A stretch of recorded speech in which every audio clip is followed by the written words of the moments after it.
ఇక్కడికి వచ్చినటువంటి మీడియా మిత్రులకి, ఇక్కడ వచ్చిన పెద్దలకి, మా విశ్వప్రసాద్ స్వామికి, అందరికీ, రాణా గారికి, రోషన్ గారికి, బండి సరోజ్ గారికి, మా డైరెక్టర్ సందీప్ గారికి, సో అందరికీ పెద్దలకి పేరు పేరున సభాముఖంగా ధన్యవాదాలు తెలుపుతున్నాను. సార్, నేను యాక్చువల్గా ఈ సినిమా ఈ మధ్య చూశాను.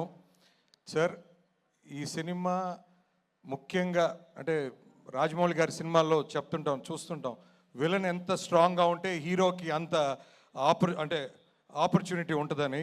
సార్, బండి సరోజ్ గారు, నేను ఈ సినిమా దాకా నాకు నిజంగా తెలియదు సార్, బట్ మీ యాక్టింగ్ చూశాక అసలు వేరే లెవెల్ సార్. సో మొదటి 10 minutes ఎవడైనా కొంచెం అటు ఇటు అంటే కింద గమ్మేసి అతికిచ్చేసినట్టు చేస్తారు సార్. అసలు ఎక్స్ట్రాడినరీ 10 minutes. ఇంకా అక్కడి నుంచి నాకు అక్కడ ఇద్దరు లవర్సే కనపడ్డారు సార్. రోషన్ గారు, మీరు సాక్షిగా నాకు కనపడలేదండి. ఆ ఫ్రెండ్ కానీ మీరు కానీ సార్, హర్ష గారు, అది ఒక సూపర్ సినిమా, నాకైతే బాగా నచ్చిందండి. సో ఆడియో కూడా సూపర్ అండి, కాలభైరవ్ గారిది. నెక్స్ట్ కొన్ని సీన్స్ నేను అదే చెప్తా ఉన్నా చాలా మందికి. అసలు ఒక 5 to 6 to 7 సీన్స్ అయితే ఒక వేరే లెవెల్ సార్.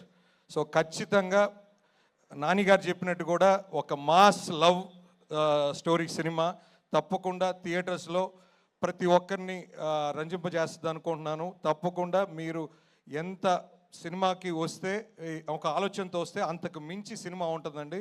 తప్పకుండా ఈ అవకాశం మాకు ఇచ్చిన పీపుల్స్ మీడియా ఫ్యాక్టరీ విశ్వప్రసాద్ గారికి సమాపంగా ధన్యవాదాలు తెలుపుతున్నాను. తప్పకుండా please watch this film in theatres December 13th. తప్పకుండా సార్ వాళ్ళు కూడా ఓ రీజనబుల్ ప్రైజెసే పెడదాము, సో మనకి ఎక్కువ ప్రైజెస్ వద్దు అని చెప్పి ప్రతి ప్రేక్షకుడు థియేటర్ రావాలి. సో వాళ్ళు ఇంత కష్టపడి తీసిన సినిమా ప్రతి ఒక్కరు ఎంజాయ్ చేయాలి అని చెప్పి అందరి ఉద్దేశం.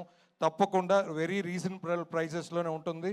తప్పకుండా you will see very good release in Nizam. Thank you so much.